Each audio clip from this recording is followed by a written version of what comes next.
Assalamualaikum warahmatullahi wabarakatuh.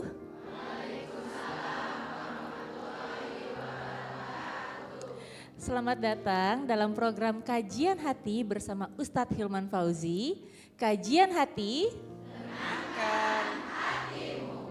Masya Allah, Alhamdulillah di malam yang penuh hikmat ini kita sama-sama diberikan kesehatan untuk bisa berkumpul kembali di Masjid As-Sofia Bogor bersama para jamaah dan juga pemirsa di rumah yang sedang menonton dengan tema yang begitu spesial, yaitu jalan terjal tapi rahmatnya tak pernah gagal. Dalam sekali temanya ya Bunda ya. Nah, malam hari ini bersama saya Alisa Subandono akan menemani pemirsa di rumah dan juga para jamaah untuk mendampingi Ustadz Hilman Fauzi. Mungkin kita sudah gak sabar ya untuk mendengar tausiah dari Ustadz. Tapi mungkin kan jalan terjal setiap orang itu berbeda ya Ustadz ya. Tapi bagaimana nih kita sebagai manusia untuk bisa memaknai jalan terjal tersebut sehingga kita bukannya akhirnya mengeluh tapi kita berserah diri kepada Allah. Bismillahirrahmanirrahim. Assalamualaikum warahmatullahi wabarakatuh.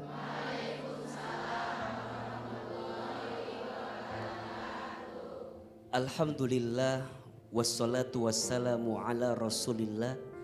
La haula wa la quwata illa billah, amma ba'du. Bunda, jalan terjal tapi rahmatnya tak pernah gagal.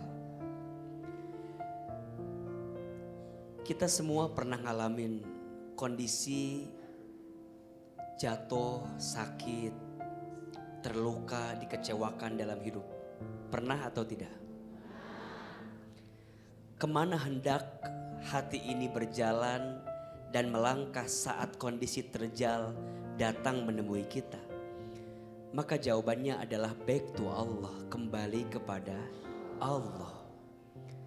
Ada 3 yang harus Bunda fahami tentang keyakinan kita kepada Allah agar Bunda semakin tenang menjalani hidup yang sedang dijalani. Yang pertama, la ahada arhama bika min rabbika. Tidak ada satupun yang paling menyayangi kita kecuali Allah Subhanahu wa ta'ala. Jawab, siapa yang paling sayang sama kita? Siapa yang paling cinta sama kita? Ketahuilah, cinta manusia ada batasnya. Betul? Cinta manusia ada berubahnya. Tapi yang harus Bunda pahami, seberapa banyak orang pun yang nyakitin Bunda, jangan pernah rapuh dan terjatuh. Karena ada satu zat yang tak akan pernah berhenti mencintai kita. Siapa? Allah. Yang kedua, la ahada a'lama bihammika illa rabbika.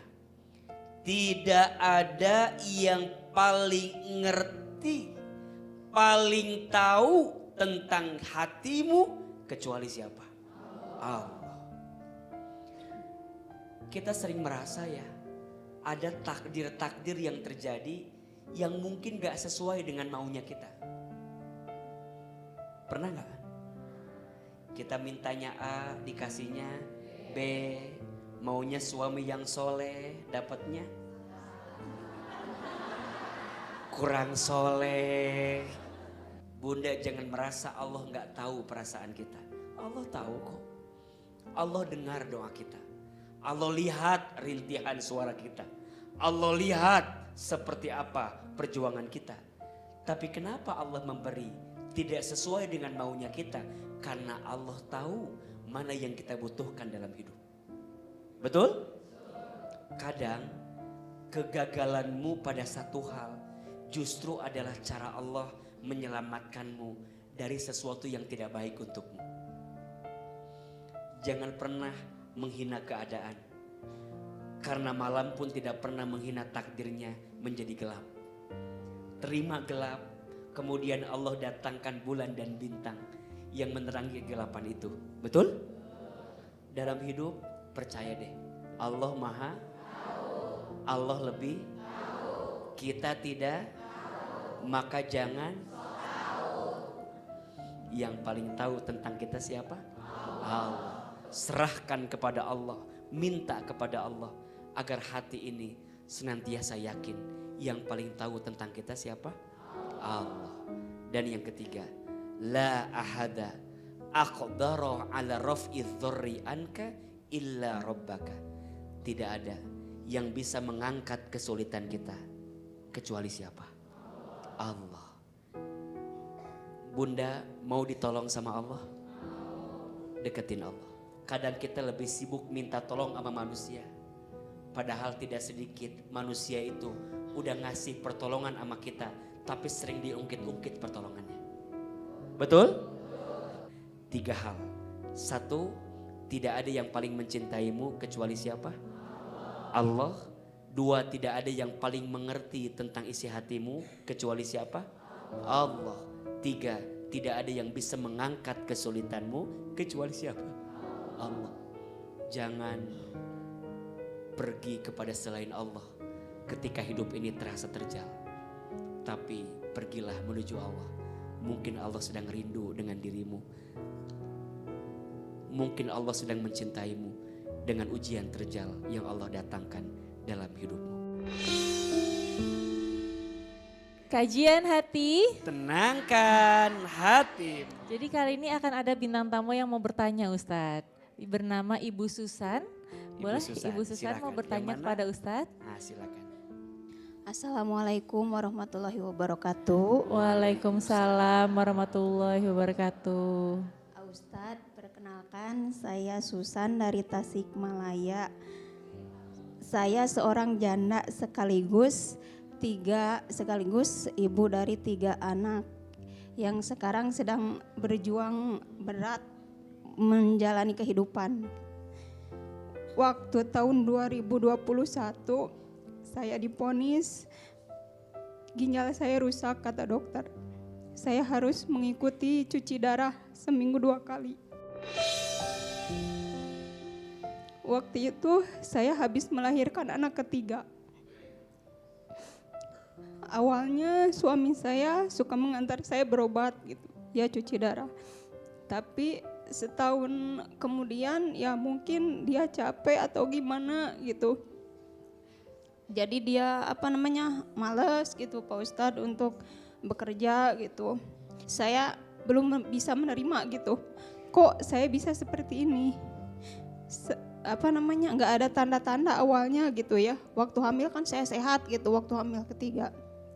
Saya sempat waktu itu mau ya karena frustasi gitu.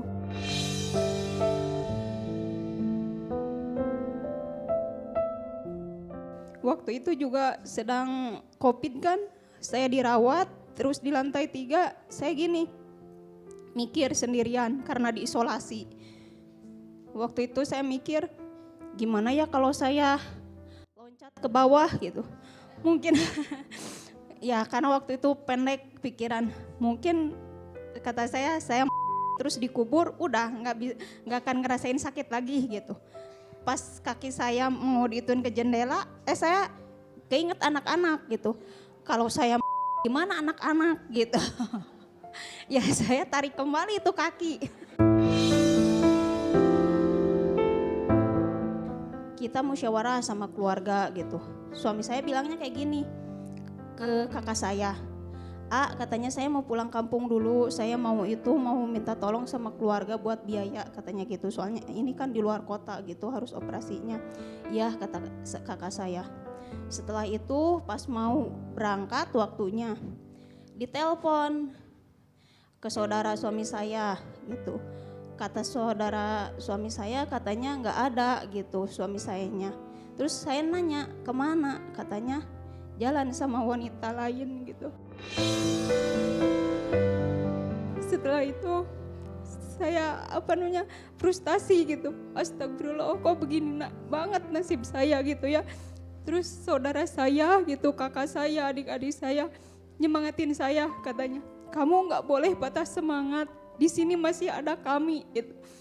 Ya udah, setelah itu saya berangkat sama saudara-saudara saya ke Bandung untuk jalanin operasi gitu ya. Setelah sampai di Bandung, saya jalanin operasi, awalnya gagal yang di bawah.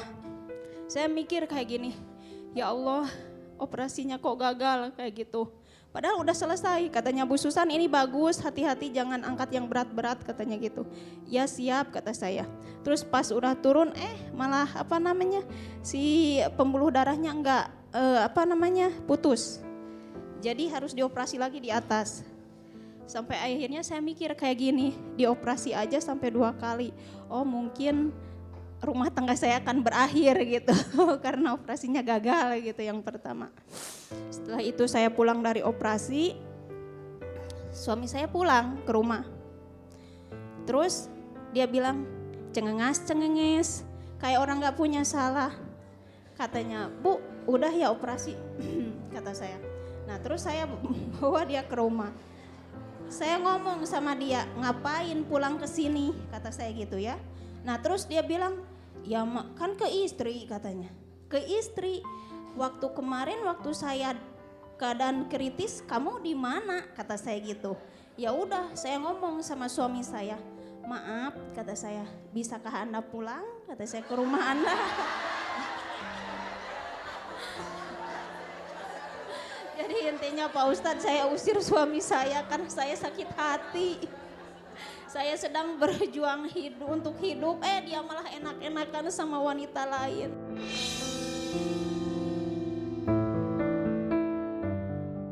Bunda izin, akhirnya Bunda dengan suami berpisah. Iya, karena saya yang minta, tapi belum ke negara Ustadz, baru Oke. surat resi Oke, talak. izinkan Bunda sekarang sakit. Iya. Gimana, siapa yang nyari nafkah atau biaya buat Bunda hidup? Awalnya anak saya yang pertama. Dia Berapa tahun? sekarang mah kelas 1 SMP kalau diterusin. Waktu kelas 4 SD anak saya melihat perlakuan ayahnya gitu gimana kepada saya. Saya kan sering masuk keluar rumah sakit kayak gitu. Terus anak saya yang pertama nyaksiin suami saya kasar sama saya gimana gitu. Nah dia itu iseng-iseng jualan di rumah sakit. Bunda, Ya, mantan suami, mantan istri mungkin akan ada. Tapi kalau mantan anak sampai kapanpun tidak akan pernah ada, betul? Sebenarnya AA agak males sih ngebahas suami ibu ya.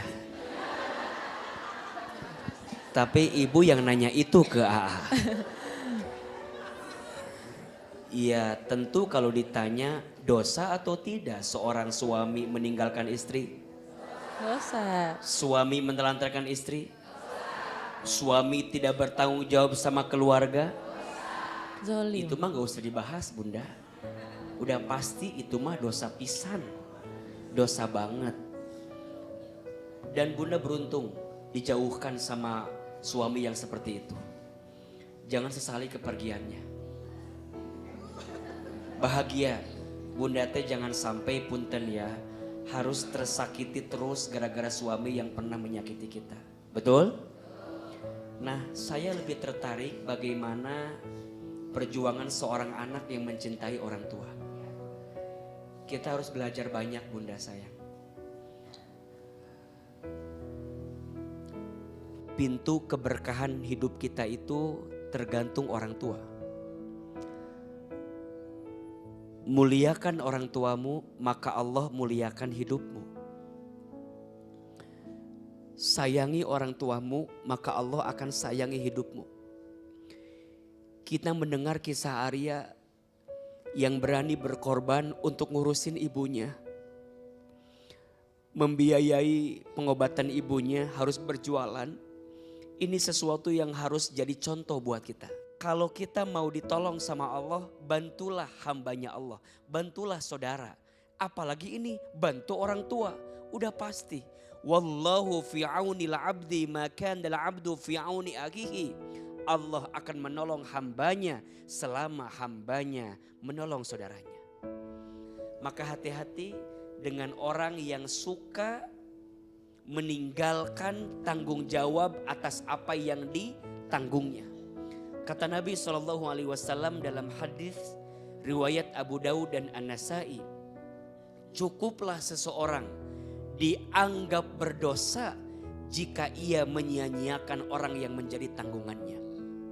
Suami tidak bertanggung jawab sama istri, cukuplah dia berdosa dalam pandangan Allah. Ayah menelantarkan anak yang menjadi tanggungannya, cukuplah dia berdosa di hadapan Allah. Maka ini pelajaran hidup. Ibu Susan semangat terus. Sakit itu nikmat dari Allah. Kok bisa Ustadz? Iya, sakit itu menghapuskan dosa. Sakit itu mengangkat derajat. Sakit itu mendekatkan kita dengan Allah. Sakit itu diakui orang beriman. Sakit itu akan menjadi jalan diringankan hisab kita di hadapan Allah Subhanahu wa ta'ala. Untukmu yang sedang diuji, seberat apapun ujianmu, kuat dan tegar. Karena Allah tak mungkin mengujimu melebihi batas kemampuanmu. La yukallifullahu nafsan illa usaha. Semoga Bu Susan Allah berikan kesembuhan. Allahumma rabban nasi azhibil ba'sya ishfi anta syafi la shifaan illa shifauka sifaan la yughadiru saqama. Dan semua pemirsa Trans TV, jika ada yang sedang sakit, semoga Allah berikan kesembuhan. Amin. Amin ya rabbal alamin. Dia bilang kayak gini, Bu, saya anak ibu dari dalam perut katanya, sampai ibu ngelahirin, ibu perjuangannya sangat besar, maka dari itu saya ingin balas kebaikan ibu gitu ya dengan cara gini gitu. Alhamdulillah setelah saya mendapatkan kajian dari Ustadz Hilman, hati saya menjadi lebih tenang, pikiran saya menjadi lebih cerah gitu.